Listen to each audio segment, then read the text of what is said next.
books that I have read so far in a few months now, and some books that I'm rereading or are about to that I'm about to finish. The very recent book. This is one of my. I've fallen in love with Amy Tan. Like this book, the Joy Luck Club by Amy Tan. It's beautiful. I am in love with the writing. I am in love with the stories that she has to say. That she talks about in this book.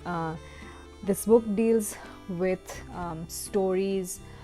Each chapter actually is divided into, there are 4 sets of mothers and daughters who are first generation Chinese immigrant women in America, and their daughters, and the relationship between the mothers and their daughters, and each story is divided into of course their life trajectories and how their life that was in China, and then their lives in the US.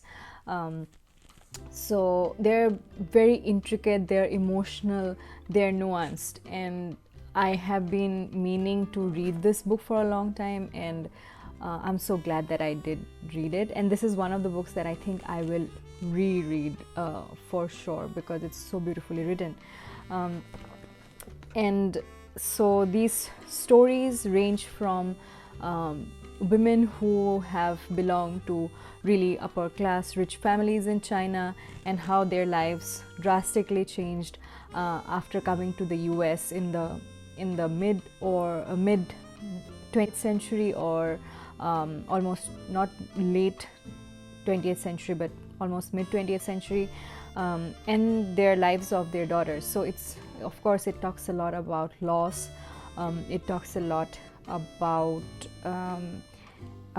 their Chinese identity and the fear of losing the Chinese identity when you're in a new place, in a foreign land, and how their daughters who are born in America, how they don't identify with their Chinese roots. They sort of feel in this limbo of not being Chinese enough for China and not being American enough for Americans. So yes, I would highly recommend this book, Amy Tan's The Joy Luck Club. It's amazing. It's beautiful, touching, and emotional. Yes. The next book here, so I am yet to actually finish this book.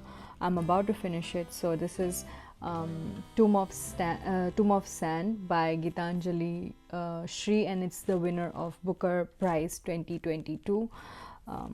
Yes, so this book again is about an 80-year-old woman who is rediscovering herself at the age of 80.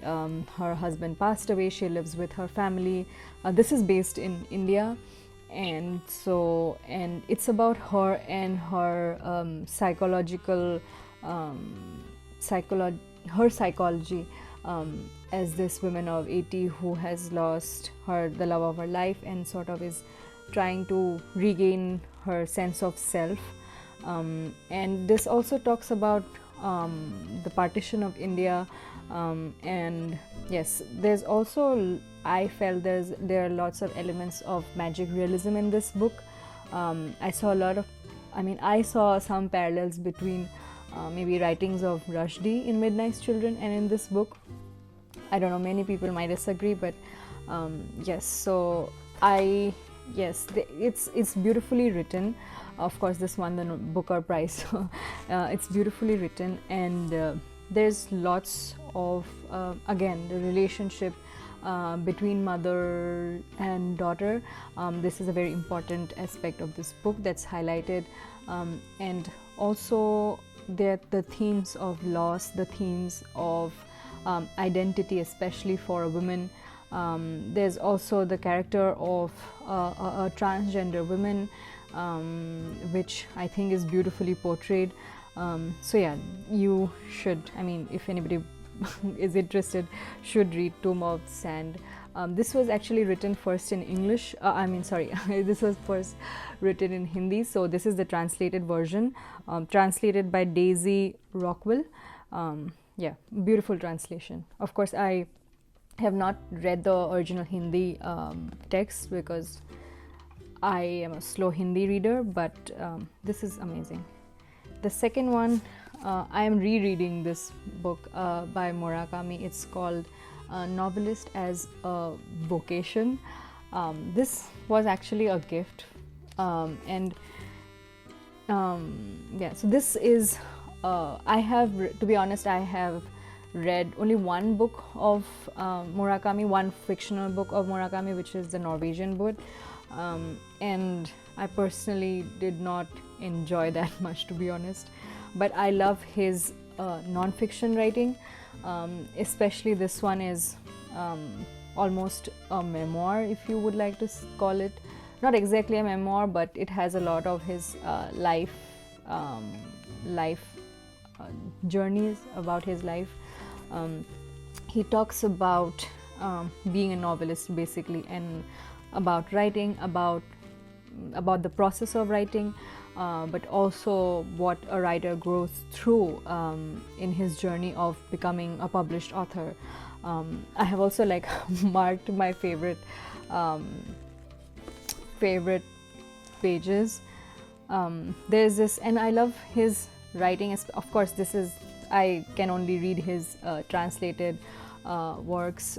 So there's this, on page 125, there is this sentence where he says that I love the activity of writing novels, which is why I'm really grateful to be able to make a living doing just that. Why I feel it's a blessing I have been able to live this kind of life. End quote. I love his writing because it's very simple. It's very simple, and yet it reaches the audience. The way he wants to convey the message, I think, is very easily and simplistically conveyed to the reader. Yes, so this book is, I think, I'm rereading it again because I want some inspiration for myself to to start writing again. I mean, because I am also doing a lot of other things. I think it becomes a little difficult for me to set down some time apart just to dedicate to my fiction writing, but I try to do that whenever I can. But I think rereading this book is giving me a lot of motivation to start writing again. So yes.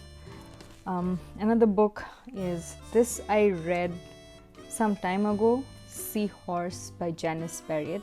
I think even in one of my earlier videos I talked about Janice Barrett's another book. This book, Seahorse, is about, so the protagonist of the novel is Nem, and so this young man, it's his journey of discovering himself, his sexuality, and the person that he is. This book is set in many different locations. It's set in Meghalaya in India, then it's set also in Delhi, then it's also set in the UK. So it's about his journey of discovering himself, his sexuality, coming to terms with his sexuality, and yeah. So I guess whenever we read stories of LGBTQ stories, there's always, of course, a lot of pain, and there's a lot to do with loss. Of course, this book too deals with these themes, but we see this man who is very much comfortable with his sexuality, very much in tune with himself, but also, he is not living in a bubble. He is living in the real world where he has to face real issues and problems. This I guess is Janice Perriot's first novel. I think her first published work is a collection of short stories, but I think this is her first novel. I read it for research purpose, but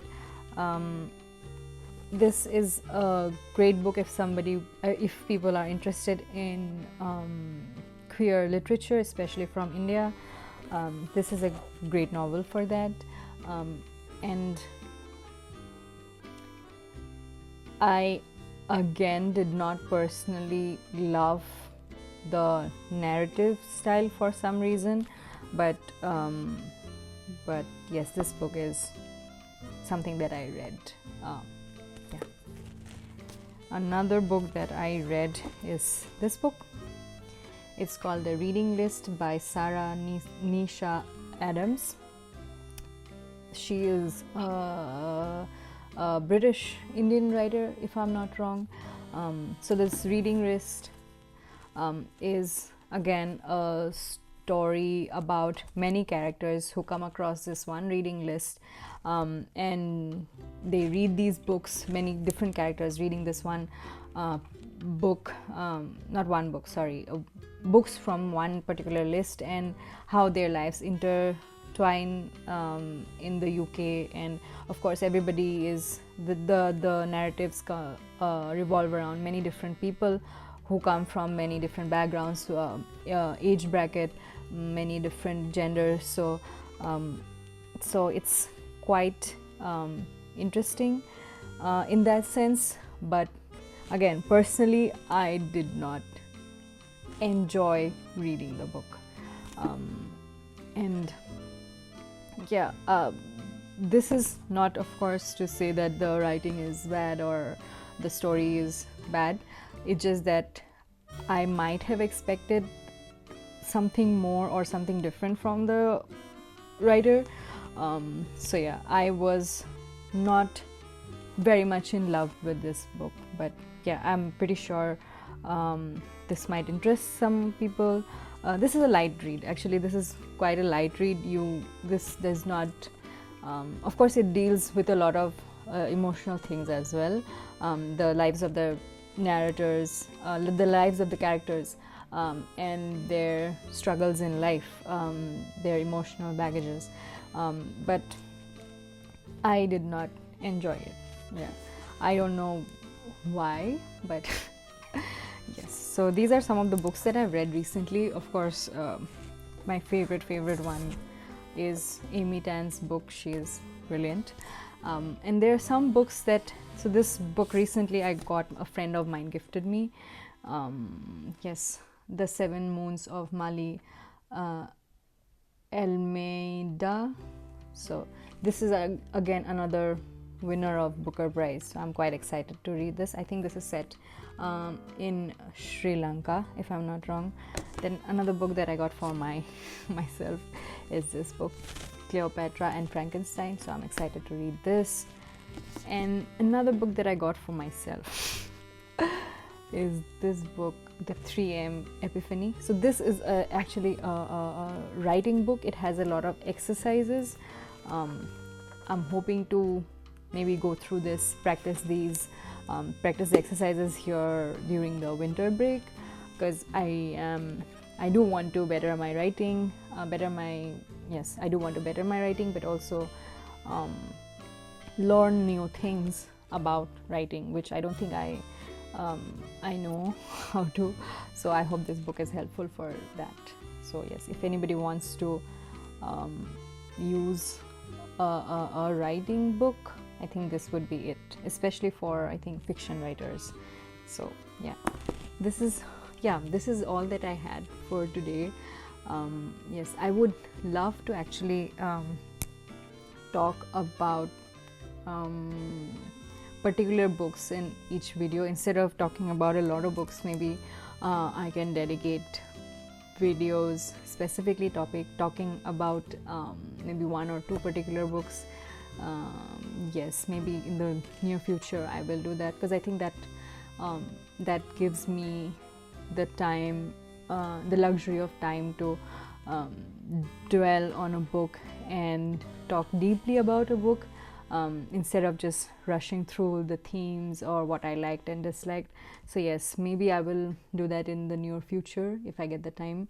I would love to do that, especially some of the books that are my favorites, you know.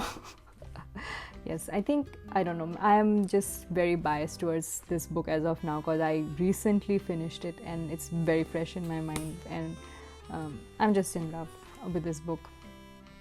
I don't get enough time to actually read outside of research, but I try to take out some time, especially on my commute to university, to and fro. I try to take out some time during my metro rides, my 20-minute metro ride. So yes, I think this book I think I read this book entirely on my metro rides. But yes, yeah, I hope you enjoyed this video, and I hope to talk more about books in my later videos.